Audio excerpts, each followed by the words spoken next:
Show. Bobby Manning, Jimmy Toscano, Joe Sway. That was easy. The melodramatic John intro. I was waiting for it today. That was easy. All right, so no. Look, all right, we'll get into it. But I mean, we've been doing this for a while now, right? And we all before they played Toronto in the bubble game, Toronto's really good, and then they beat them, and they're like, yeah, they beat them, but Toronto's really good. And then entering this series when you know that you're going to get through the Sixers, you're like, but Toronto's going to be tough. At what point are we going to? I mean, I'm not saying Toronto's not tough, but at what point do you start to look at this matchup and say, the Celtics might just have Toronto's number here? I mean, this is 2 straight games that these two teams look completely mismatched, and this is a non-Hayward game.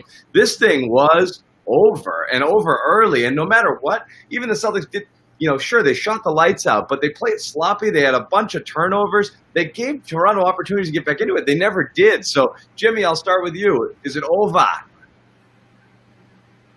It's effing over, kid. From the start. Literally from the very start. The one thing I'm going to remember from this game is just Nick Nurse just sitting on the bench like, oh, boy. Right when the foul happened, the third foul. I left Siakam in. Right. Yeah, he did. Yeah, like arms up like this. Hand up. I screwed up. Yeah, that's the one. And honestly, the Celtics just, they went up from the very beginning, and it never felt like the Raptors were even back in the game. Like, there was never that little mini run that they went on where you're like, here we go. The typical, Celtics, second half letdown. No, it was just an onslaught from the start. And listen, I picked the Celtics in 7 earlier last week. So, I'm not surprised to see them win the game, but I am obviously surprised for them to win this game by this amount. But they just came out firing, and it felt like, listen, the one thing I thought the Celtics were going to be in trouble with was size. I never felt like they were overmatched out there. I never felt like there was mismatches. I actually thought that the Celtics were just working it up and down the court. Now, a lot of that has to do with they hit their shots, and the Raptors missed like crazy in the first half. So it really allowed the Celtics to control that from start. Celtics coached a better game by far. Brad Stevens winning that foul battle early was essential. And when you see all those fouls flying, that's the sign of a team that's behind, a team that's out of position. And Toronto was defensively for much of this. I thought much of that had to do with starting Marc Gasol in this one and letting him ride for as long as they did. He didn't play well in this one at all. But I'm keeping the Raptors alive, and I picked them in this series, Jimmy. Coward. 3 things that give me confidence for that. I don't think you're going to get 3 Siakam fouls in another game in this series that early. The turnovers for Boston were way too high. Over 20 in this one. 21 turnovers. Toronto didn't take advantage of it. So they end up out of this game. They don't take advantage of that second quarter run. And, I think they're going to make the adjustments in this one. I truly do. Nick Nurse isn't going to be blown away for the whole series. I don't think so either, but again, it's 2 in a row. Josue, what do you think? Now we've seen him, twice, once in the bubble, once no. Let's get yours in, because Bobby's obviously wrong, and I just want to make sure that I just want to make sure we have a majority. I mean, I'm ready for the bounce back. This thing is far from over. I'm sort of with Bobby, but I'm still sticking to my prediction. I still got Celtics in 7. That was my prediction, and I'm sticking with it. I still say Celtics in 7, and the big reason is the way they were able to disrupt the Raptors in that first quarter. I mean, you got to Pascal Siakam, who looked like he just thought he could just go in the paint and just bully the Celtics, but it didn't work. The Celtics did terrific. They played him terrifically on defense, whether it was in the switches. You saw Marcus Smart banging down low with him. Sammy! What a game for Sammy. And he never found his rhythm. And so you could say the same about Kyle Lowry. Now, Kyle Lowry is interesting because he's defending Tatum, which I thought was an interesting decision by Nick Nurse. But he's gassed on the other end of the floor. I mean, he's running around trying to find his offense, and that just really catapulted everything from the beginning. I mean, the Celtics set the tone early and often from the beginning, and those guys just never got out of that funk. And even if they did, it was too little too late. Yeah, and how much of that, again, we're always going to say it. You play a clean game, and I remember there was another game. It might have been the last Toronto game, honestly, where we kind of compared it to like Milwaukee Game 1, where everything went right for you. Milwaukee Game 1 last year. Everything goes right for you. Everything goes bad for them. It looks great when your shots fall, when theirs don't, because you can credit your defense for creating pressure. And yes, sure, Ojale is there, and he was bodying up Siakam. They did a good job, not letting him get what he wants. But a couple of those were rim outs. They fall. This game's a little bit closer. You stay in it. That's what I kind of wonder is, not just Siakam. Siakam was certainly bad, but you're talking about Van Fleet was terrible, Right. Offensively at least. You know, well, you look at his defense too. He's chasing Jaylen Brown around. You know, Right. like this is a tough matchup for the wings for Toronto. You know, the Celtics certainly have the edge in that department. The Celtics knew they had to get back on defense, too. When you saw Toronto kill them with the transition early in the second, when Ibaka almost got the 3 straight scoring plays there, and then they get back. They put the emphasis on getting back. I think that's a big reason Enes Kanter didn't play today, is because they knew that's a guy who can't get back on defense. And here he goes. They were able to... You know where this goes next, though, by the way. From Kanter, you know where we're going right after this, right? To Time Lord. Yeah. Because we've teased the people long enough, not talking... There was talk on the text thread about leading with Time Lord. I'm not kidding. It started bad. It started bad though. You saw those 2 threes fly over his head, and you were like, the full Rob Williams experience. He allows Ibaka to shoot 2 threes. Great. I mean, and then the third one, he jumps out like like he'd never played defense in his life before, and Ibaka's like, this is called an up fake, and just walks around him into the lane. He was like almost looking back at him, like, dude, I'm over here. And all that. Walks into Rodman, draws a foul, and you're like, oh boy, like he does the Rodman bouncing on the rebounds and starts falling all over himself. It's yeah.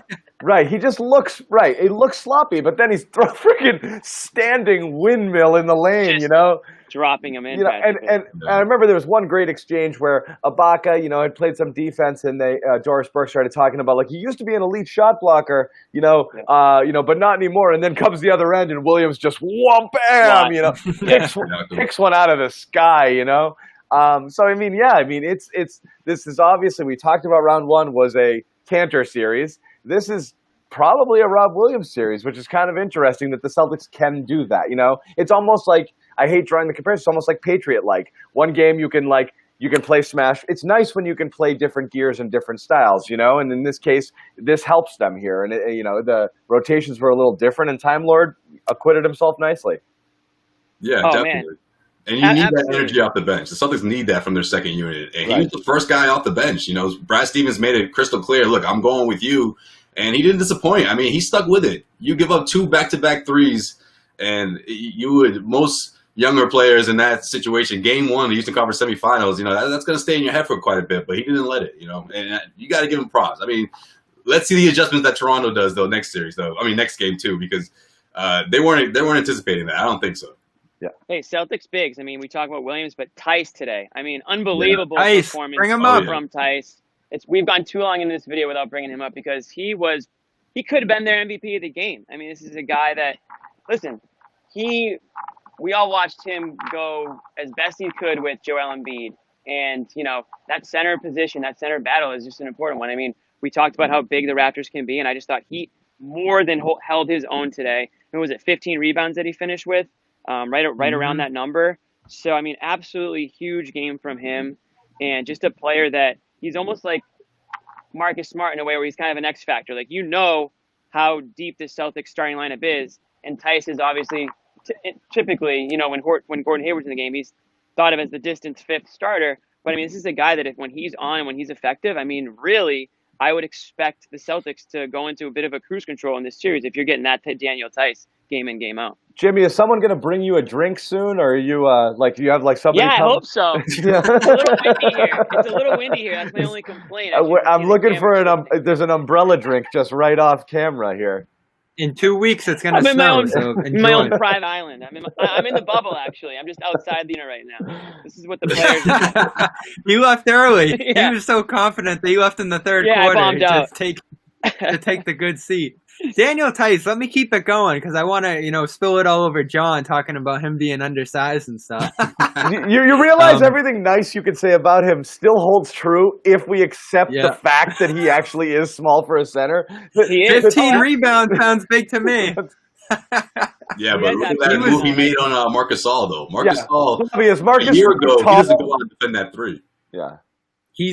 He was so good on the boards, the positioning, the defense, the transition block he had too in the third quarter was awesome. And the passing. I thought he had a great dish out to Jaylen Brown for a 3, another dip over the top of the defense that Tatum botched inside when Tatum got going slow. And Tatum, 1 of 4 to 9 of 18. Yeah, what a but he was turnaround sloppy. He played really, really loose, and a couple of times where those times where Toronto started to creep back in, or get it to like 10, 11, 12, and Tatum always felt like he was somewhere in the middle of that, like taking a bad shot or turning a ball over, just being a little loose with it. I think again, even his bad games are good games, but you're nitpicking there. But there was, he did not play his best game overall, I don't think, tonight. And I think that's a product of him playing against a defense that gives you 3 different looks, as they did: the zone, the hedging, the dropping. And that screwed him up quite a bit, especially passing that back line. He had one that went right over everybody out of bounds. He had 4. Go ahead, Josue, sorry. No, I was going to say, that's the thing about these two teams, though. I mean, when you look at the Toronto Raptors, we've seen it time and time again when they go into these huge runs and they can really, erase the deficit. But they don't have to ride the back of one person. And sometimes when you have someone like Jason Tatum for the Celtics, that's a great asset to have, because those 17 points in the third quarter, I mean, we could have seen this thing go down to the wire if it wasn't for that. If you really think about it, I mean, those 17 points went a long way for the Celtics. And like John said, to your point, when the Raptors made that little comeback, or it seemed like they were going to, start cutting their deficit to at least 9 or 8 points, here comes Tatum again, in that fourth quarter and, end of the third quarter. And it was just too much of a cushion for the Raptors to come back from. Yeah, and I thought shut the game down. The Celtics, they rode players for stretches throughout a game, but they didn't need a superstar performance from any one individual player in order to win this game. I mean, their high scorers today were 21 points. If you're the Raptors, you can't be feeling good about that, because you got absolutely murdered today, and nobody took over the game for the Celtics, from a start to finish type performance. I mean, they were just coming from all angles, and that's kind of why I picked the Celtics in 7. When their starting lineup is on, listen, they're not going to beat you with their depth. They had an 8-man rotation today. Robert Williams was commendable. Shemi Ojeleye was commendable. Brad Wanamaker, commendable. All guys did exactly what they needed to do when they were in the game. But the Celtics rely on their starters, and every single one of them answered the bell today. I mean, we could talk about Jaylen Brown didn't have a great performance, but, he did what he needed to do. He did extend that lead early on in the first quarter. Him and Marcus Smart were hitting some big shots. And when Marcus Smart's 3-pointers were falling early on, I pretty much said, I think I even tweeted, that's a wrap. If that's how this game's going to go, that's a wrap. Mm-hmm. And sure enough, that's how it went. And you saw that. I mean, again, we talked about it a lot when Hayward went down, that in order to overcome that, you're going to need Marcus to step up. And he didn't offensively. It was still enough, but, to get past Toronto, but to get past Philly, you knew that. But here, exactly that. First possession, boom, Celtics get a stop, swing it to, they get it, swing it to the corner. Marcus hits a 3. And again, what a great sign. And then he hits another one, and you're like, uh-oh. And it just looked like he gets that confidence going when he does that, and he felt more in control offensively and more confident throughout the game, which is just, again, Jimmy, you said it. Look at the box score. It's unreal. 21 from Tatum, 18 from Walker, 21 from Smart, 17 from Brown, who didn't shoot great, but he seemed like he was really all, everywhere. And just the plus minuses, Walker 25, Smart 27, crazy. Yeah. Toronto's starters were badly outplayed. We haven't even mentioned Kemba Walker. We haven't even mentioned him yet. Yeah. And honestly, on both ends of the court today, I thought he was exceptional. I mean, he's the guy, even as good as Jason Tatum is, if Kemba Walker has the ball at the end of a quarter, at the end of the game, that guy, when the seconds are ticking down, I just feel like he turns it on to another level. And we saw the 3-pointer at the end of the second quarter, and I just thought he kind of gave them exactly, why they brought him here. That's exactly the type of performance you got from him today. I got a little nervous when he went down. I was hoping and praying it wasn't that left knee. Apparently it was some sort of left leg injury, but it didn't look like it was favoring the knee after that. Yeah, I was a little nervous there, and Bobby, we were talking about it again offline, that I don't know if it looked like he lacked a little explosion. I don't know if he was a little tentative because he didn't want to tweak it. Maybe he was a tad off. I'm hoping that's something that ends up not being an issue, because, he's been kind of a lingering injury guy, He moved well. He moved well the rest of the game, and that when he got stuck in the corner and threw out a ton of crossovers to get it to, I think it was Wanamaker who ended up missing the shot after. I was like, all right, he's still moving well. I thought he was excellent today. We talked so much about him coming in as a defensive possible mismatch for Toronto, and he didn't get stuck. They don't attack him. and he moves so well. He switches so well. They do a ton of off-ball switching, and this is what I love about this series. Like, each team is moving so much off the ball defensively, finding the better matchups. You saw Toronto do that too. Like, both these teams react to each other in such a fluent way. And I don't even think there'll be another game like today when it's such a blowout, because Toronto, they did things right. And John, as you always say, they just didn't hit the shots to follow up all the good things that they did. Yeah, everything's a lot easier when you shoot 44% from three. I mean, it is what it is. I mean, that's the reality of it. And I said it too. They played Brooklyn. I know the Celtics breezed through Philly, but they had to work for all 4 of those wins. Toronto just walked through Brooklyn like it was nothing, and this was a new level of intensity that they haven't seen yet. There's no doubt about it. And no matter what, Philly's gonna, Philly was somewhat of a test, even though it felt like none of those games were ever really in question. There was 3 losable games out of the 4, so you had to play, with at least focus and intensity throughout. Brooklyn, right.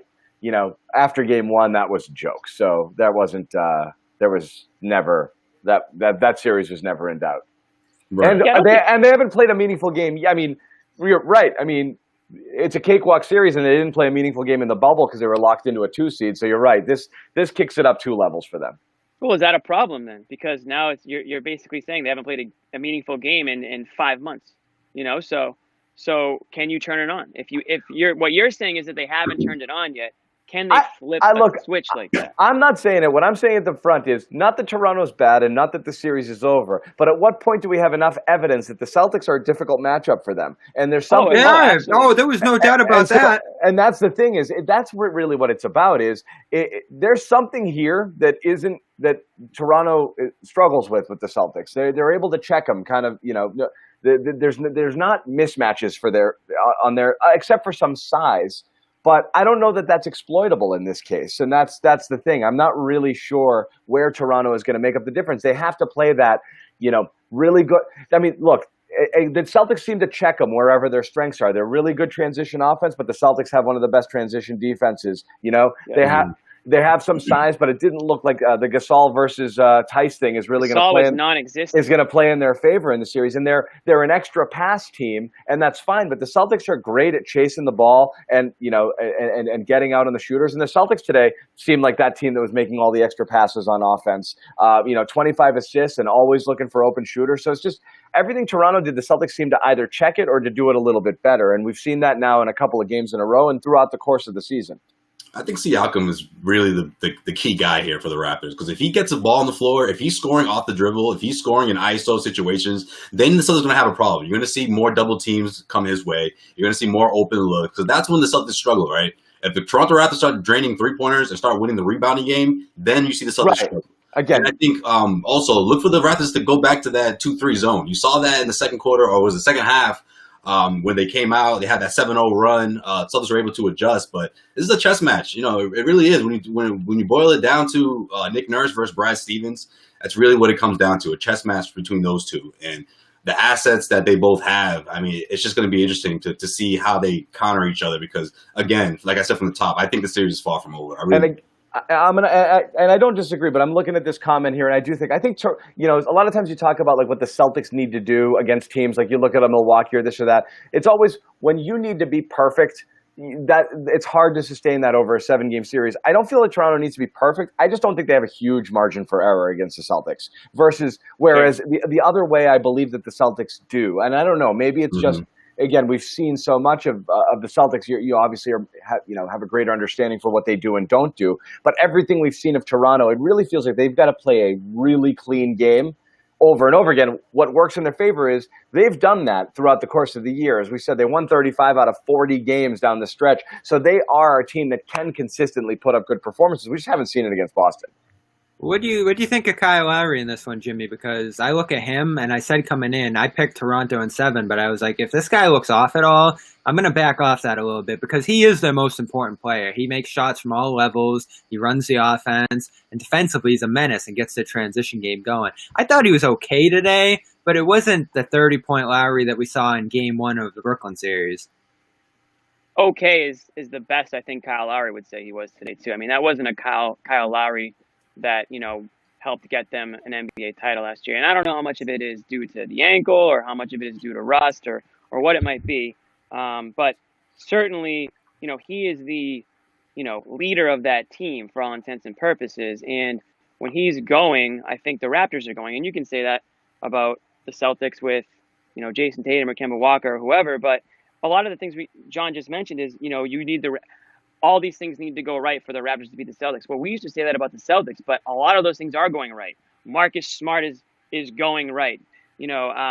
Tice is going right. Jaylen Brown has completely stepped up his game, from before the stoppage to now. So it feels like the Celtics are the team that's now sort of clicking on all cylinders, and the Raptors are suddenly the team that, well, they need all these things to go right. And I don't know if they have the talent for all those things. Well, it comes down to the NBA is but see, that's the thing. They do talent always rises.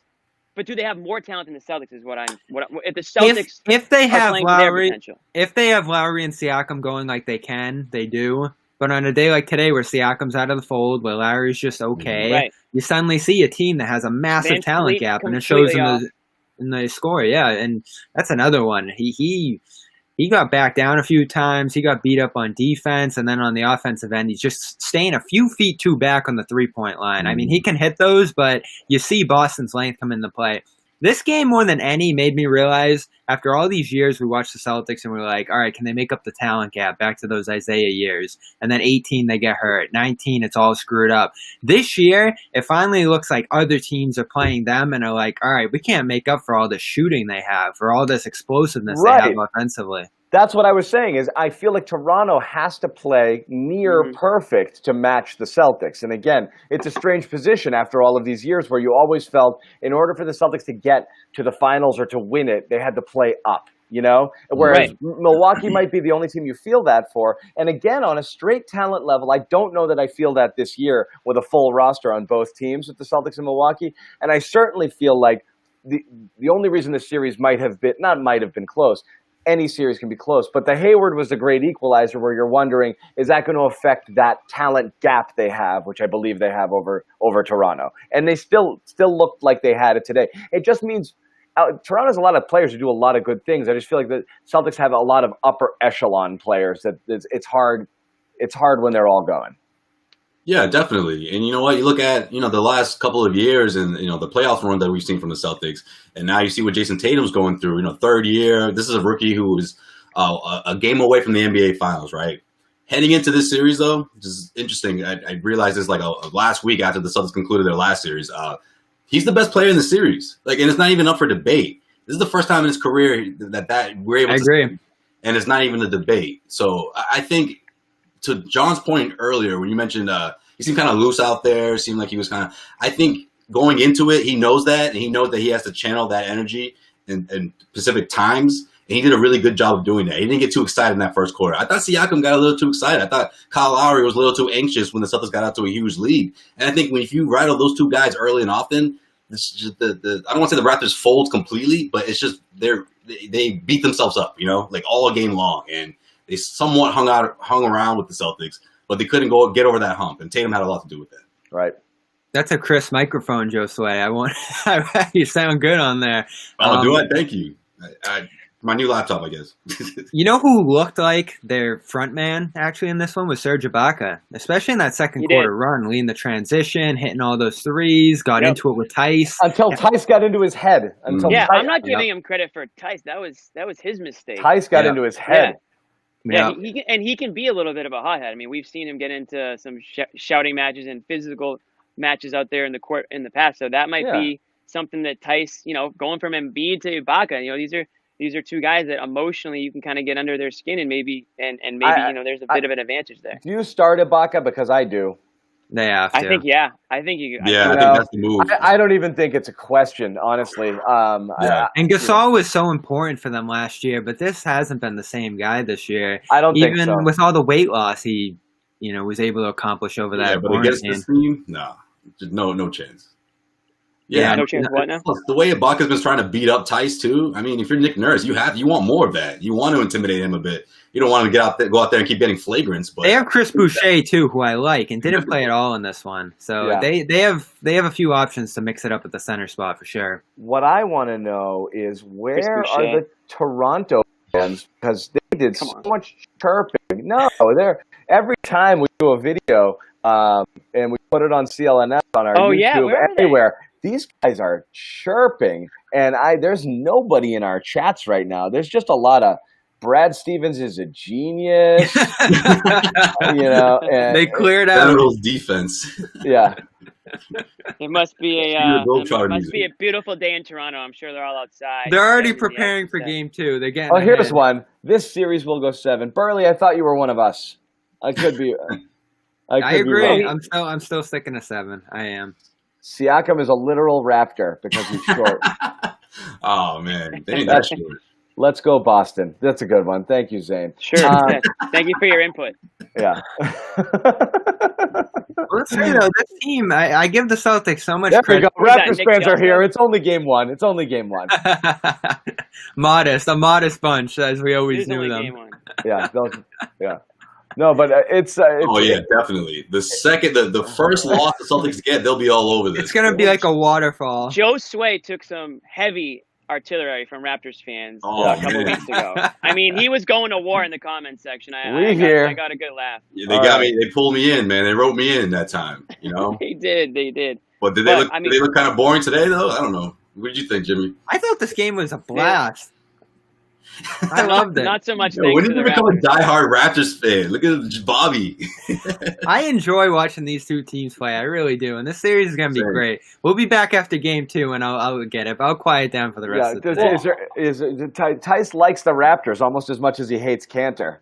Well, I mean, the Celtics, you look at them now, they're 4-1 against, they're 4-1 against this team this year. They've proven it. They've had some blowout wins, including that bubble one, which you can't discount now. So more credit to them. They got themselves a great path here in this Eastern Conference. I don't know. When's that Bucks Heat series begin? Probably tomorrow, right? I mean, that's going to be a grind over there. So the Celtics are happy no matter what happens here that they have no part of that. All right, guys. Bobby, Bobby, hold on 1 second. Can I jump in 1 second? Okay. I got to do one thing here, and Bobby, don't get mad. Okay. I'm going to bench you for 2 seconds. Okay. Just swap them out. We are going to bring in the legendary Mike Petraglia. Okay, Mike, I can't see enough of you without the banner, so I'm gonna take it off the screen because this isn't about the Celtics postgame show. This is now a Mike Petraglia tribute celebration show. Mike, for those of you who have missed it, is 27 years in the business. He is the reason CLNS exists at this point because of his massive contributions, putting us on the map. And he announced that he is stepping away from the daily grind of the Boston sports media game after 27 years. He is one of the true legends of Boston sports media, and he's here joining us to say hi, hopefully to give some thoughts on the game, and to tell anybody out there who's watching just whatever is on your mind. But Trags, welcome. I appreciate that, John. And I want to apologize to Jimmy Toscano for not including him in the column that I wrote today. So, Jimmy, please let me take this time to thank you as well for your assistance and your help. Josue, I included you in a photo captions. We can go in. I'll go in and edit it, and I'm going to make my part bigger too. I can't actually hear Trags right now. You cannot? Jimmy, leave and come back so you can hear him. Man, I appreciate that, Trags. No, I really do. You're very welcome, Joseph. I was actually thinking of you before we started recording. I'm like, man, I can't believe I got to reach out to Trags. As soon as we're done, I was going to reach out to you, man. Yeah. It was. I'm not going to lie. It was Jimmy, it was a lot of emotional energy putting that column together, but one that I absolutely, positively knew had to be written. And when you spend that long, almost 3 full decades in one area, covering what I've been blessed to cover, you got to put it down on paper so that people can appreciate what you've had the privilege of covering. And it was just, what you try to do in any column like that is add a personal touch to it, because everybody knows, right, what's happened in the last 25 years of Boston sports. It's been unprecedented. It's been incredible. Definitely. But when you write a column like that, it's about how did those experiences impact me, and how did they impact the people who read what I had to write about it? How were they impacted? So that's kind of what I tried to capture. You did a terrific job with it, Trax. You really did, man. And I'm honestly, I was bummed out. We've had the privilege of working together for WEEI, and then now for CLNS Media. And I'm gonna say, man, if or whenever we head back to the Garden, it will not be the same without you, Trax. I appreciate that. You, man. It really won't be the same. All right, Jimmy, we can't hear you at all, buddy. We're gonna toss you. Oh man. Oh, poor Jimmy. We're gonna bring him back. He'll pop back in there. I'll let Bobby Manning say hi. Bobby. Trags! How you doing? I had no clue. It caught me off guard today, and it is emotional. It really is. And I got to do a couple. Oh. You know what? We can only. I guess Trags is taking all the bandwidth out of the room. Jimmy, Wait. can you hear us? Jimmy's Can turn you now. hear me? Yeah. Can you hear me? Okay. Yeah. Okay, no, I couldn't hear Trags to start, but I did hear a second time around. But I just wanted to say, first of all, I was completely floored to see that tweet from Trags today, because I'm so used to seeing Trags tweets. Usually it's from like some high school game, obscure high school game, or some obscure college football game. I had no idea what was going on, but it was actually, oh my God, what? I never thought I would see the day that Trags, hangs it up kind of, I guess, on the Boston sports team. But I will say this, obviously I don't have a sliver of the success or notoriety that Trags had, but getting into the sports reporting scene, Trags was one of the first guys that I had, known. He was one of the first guys to really embrace social media and really like see the worth there. And he's one of the first guys to really take me in. And I learned so much covering sports. And I hate to say it, I felt like a mini Trags at points in my career, because I was, Trags, you can probably remember me, tagging along for Red Sox, Celtics, Bruins. And sure enough, I would always see Trags there. Usually one of the first guys there. He's got his microphone, he's got his recorder, he's writing, huffing and puffing, swearing about something usually. But that is true. I mean, this guy is literally, I read the column, and it's so true. I mean, he's seen it all. I mean, when you talk about Boston sports, I mean, this guy has probably written an article or a column on every major and minor sporting event that's occurred over the last 20 plus years. I mean, really, it is a true testament to your work ethic and your success. So why now? I guess really when people say, well, why don't you just keep on doing it? I've seen enough. And at some point you want to accept a different kind of challenge in your life, right? And that's kind of where I'm at right now. I've seen it all. I've enjoyed it all. I've seen the ups and the downs, and now it's time to move on. And that's kind of how I view Boston sports in terms of my perspective on it. And I got to take a grade A slice of steak of what I was able to savor, and then an incredible dessert to go on top of it. So it's been an incredible 27 years, but this is now really a time for the next chapter in my life, professionally and personally, and that's kind of the way I'm looking at it. Yeah. And Trags, like I said, we can't possibly express or verbalize how much your contributions will be missed, both in terms of just your indefatigable nature going into the field after working, doing other jobs, being all over the place. I don't think Trags has slept in 27 years. Okay, no, and if he has, it's only been like 2 hours a day. Especially the last 5 years or so, he definitely has. And I mean, about your work ethic. Fortunately, the grind and the effort.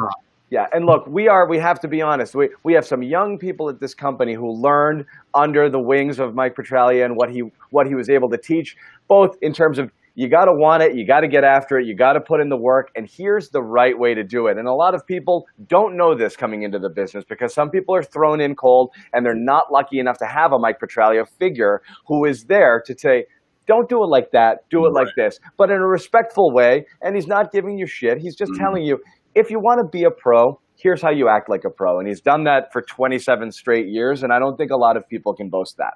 And you know what else, too? He's going to tell you did a great job. And let me tell you right now, Trags, those compliments always went a long way when he came from you, Trags, honestly. One of I appreciate that, hardest working guys I know. And, yeah, he's going to let you know, especially those first couple of years when I was with WEEI, I was really, showing me the ropes and things that I shouldn't do. But, yeah, Trags, honestly, from the bottom of my heart, man, like, just congrats on an amazing career. Thank you for your guidance, for your advice, your compliments. They go such a long way. And honestly, I like this day, this moment makes me want to like step my game up times 100 just to show you, sort of how you planted these seeds, so to speak. I appreciate you, Trags. Seriously, honestly, man, congratulations. I co-sign what you guys said. The one thing I'll correct John on is Trags definitely will give you shit. I mean, that is something. Yeah, I'm sorry.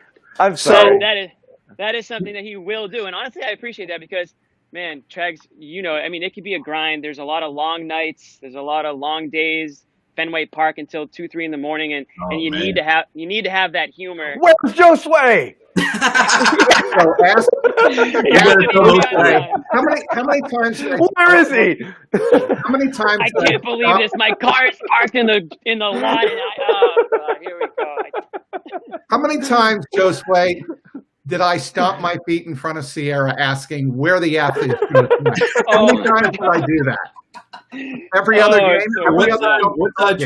One time you turned the corner and you were like, Joe Sway, you like screamed it, and I was talking to Shibby Ojale, and you're like, I'm so sorry, keep going. Yes, that is true. And Shibby looks at me and goes, dude, I think you gotta go, man. And I was like, yeah, I gotta go. Yeah. No, it's part of the adventure, and so I'm gonna squeeze one more freebie out of you, Trags, and ask you what you thought about the game because it is a post-game show. Okay, I'm gonna be. This is total disclosure. I was out playing tennis with my younger daughter Emma. Okay, we'll tell you that the series is over. Go. Yeah, because the Celtics won the first game and because they have the better coach, even though they're playing the defending NBA champions. It's over, right? Yeah, it was a bit of a mismatch looking type game today, but I don't think it'll be like that throughout the series. I think Gordon Hayward's going to be, if he continues what he's done in the postseason, that's the one difference maker this year in the postseason for the Celtics that I don't think they had last year, and I think that's going to be a huge difference. If and when he comes back from, when is the baby due? Anybody know? Should be soon, right? Right? In a couple of days, soon. The way he had been playing, though, is kind of my point. The way he had been playing, if he comes back, he's a huge difference maker, something that they didn't have last year. Yeah, and that's the thing is, right, you're looking at Toronto, and again, this is why you thought the edge would go to the Celtics with a Hayward involved, because you subtract Leonard from one side. Right. I mean, that's a big one. But yeah, Toronto's been playing up over their heads all year. Hard to say that this one's over. But, Trax, do they have basketball in Cincinnati? I mean, what are you going to do? Well, it's all about college hoops. What are you going to do? Yeah? It's all about college hoops. It's Xavier and Cincinnati, second best rivalry in college basketball. Trags going to be in heaven watching those games. There's no Royals anymore, Trags.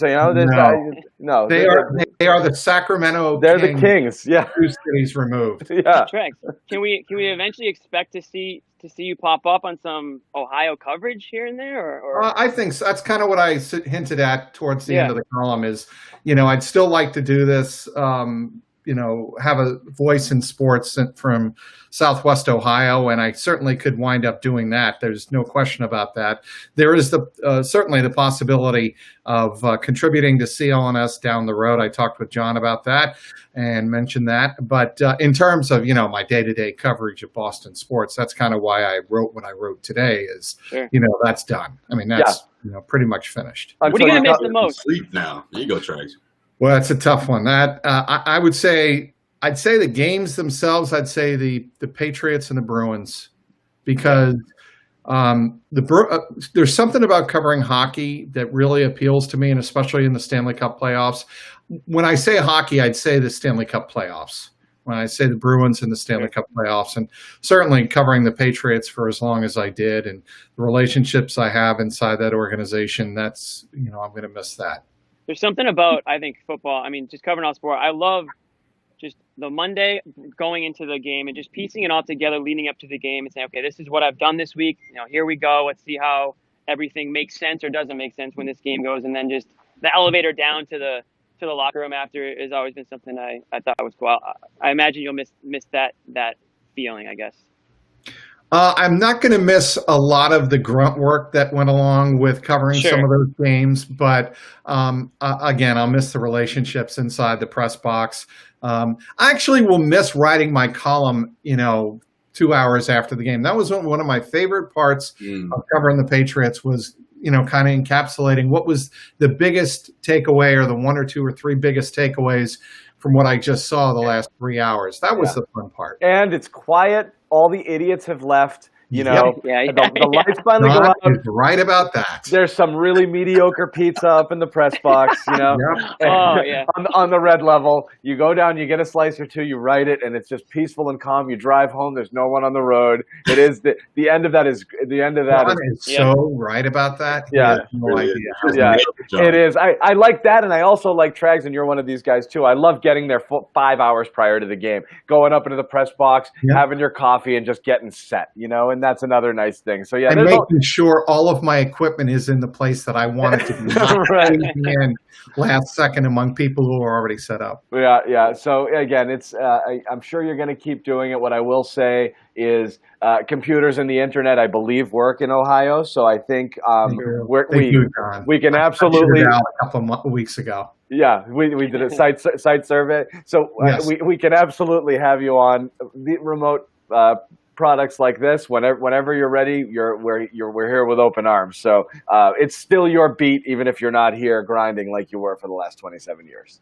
I'd still like to have a voice on some of the podcasts. I mean, look, one of the things that CLNS has done and has really opened my eyes to wide open is the podcasting platform. Yep. And that is bigger now than it's ever been. Right. And I think it's only going to get bigger. John, you can speak to that more than I can.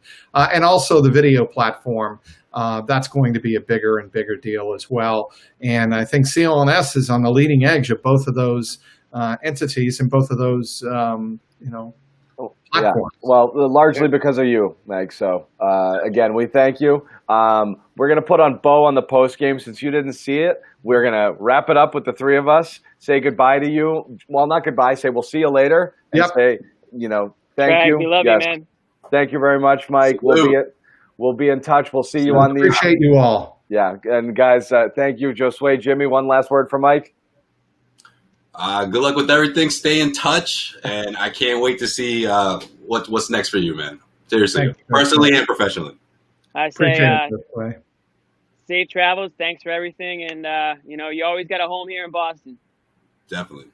All right, Mikey. You got it, Jimmy. Take care, John. Thanks for everything. Yep. See you guys. All right, guys, hang in here. That was Mike Petralia. For those, that was a quick program interruption for anybody out there. Trags, for those who don't know, and everybody should, has been covering Boston sports for 27 years. Yep. He's going to be stepping away for a little bit, but I guarantee you will see him on CLNS in the very near future. If not, no doubt.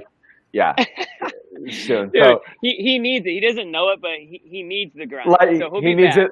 He needs it like air. But I mean, again, he'll literally commute from Ohio. That's just what he wants to do. He's like, John, here's my schedule for the week. I'm only gonna make it to 3 games from Ohio. I don't know if I can get to the Sox from the Bruins next year, but I will cover that presser. So putting a bow on the Celtics again. We're 2-1 here, and the series is over category. But we'll see. Game 2, you're right. You got to see something. You got to see something drastic from Toronto to feel like they're back. That they can make a dent in this series, because right now, like I said, it does look like. Celtics have their number a little bit. So, in addition to starting Ibaka, Josue, what else do you think Toronto? I mean, and just make shots. But what else does Toronto need to do here? I want to see some more ISO for not Van Fleet. I'm drawing a blank right now. What the heck is Lowry? Siakam. Jesus. Siakam. I don't think trying to get it to him down low and beat up the Celtics is going to be the game plan, because it looked like that was the case in that first quarter against the Celtics. I think that's how they started things off. They wanted Siakam to get things going down low. But I'm looking for him to, off the dribble, get his offense going, and then try to free up Kyle Lowry. I just think it's really important. Van Fleet, he'll get his buckets. He'll get his. It starts with those two guys. I agree with Joseph. I think it's all about Siakam. I mean, they essentially took him out of the game, within the first 8 minutes or even less. So, they got to get him going early. They didn't have to score today by any stretch. I mean, they had nobody that was feeling it. They had nobody that they could hand the ball to and say, do your thing. And a lot of that, listen, when you pick up 3 fouls early on, you're playing a completely different style of basketball. You can't get hot. So they were kind of doomed from the start in that sense. So I think that what get him in transition. And listen, the Celtics aren't going to win every game by 20 points. I expect them to win the series, but we're having a good time joking around. But at some point, we're going to be talking about a Celtics loss. Of course, there's no question about it. Bobby, can you hear everybody on here? Yep, got you. Bobby, I'm sorry. No matter what we did there, when it seemed one would jump on, they wouldn't be able to hear. So Bobby didn't get a chance to say bye to Trags, but we want to get his thoughts here to wrap the game. And we're looking ahead to game 2. We talked about things that Toronto needs to get going to kind of make a series of it, and not make a series, just show that they can hang. Yeah, you brought up the Gasol Ibaka thing. I don't know if they'll flip them, but Gasol probably needs less than 25, which was high in this one, especially in a blowout too. You think that's most of the minutes that this game actually mattered. The Siakam stuff is inherently going to flip this around. If he's able to play more in the next game, they're going to be so much better defensively. And it does come down to Van Fleet. Is he going to be able to find his space, his shooting? He's so crucial to everything they do. Coming into this one, 58% from 3 in the playoffs. Like, those 3 guys are going to be central to them getting back in these games. Baca especially, like, he should be chasing Tice in and out of this game. And then use Chris Boucher, who's an athletic, long center who can try to battle a little bit better with Robert Williams out there. Like, Gasol, I guess use him if you see Cantor in this one. But they're going to have to play the matchups like Stevens did in this one, and that's what Stevens got right here. Right. Yeah, well, we'll see. Game 2 was 5:30, I believe? Yep. 5:30 on Tuesday. We'll be back for it. You can catch all of our stuff here on our YouTube channel. We're going to have a few reports coming in after the game. We'll be doing post-game after every single game. So obviously, feel free to make sure you come in live for all of those. Our website, clnsmedia.com, and a fleet of podcasts emanating from the network that are going to be talking about this series and all things Celtics and all sorts of sports throughout the week as well. So for Josue Pavone, Jimmy Toscano, Bobby Manning, we will see you guys on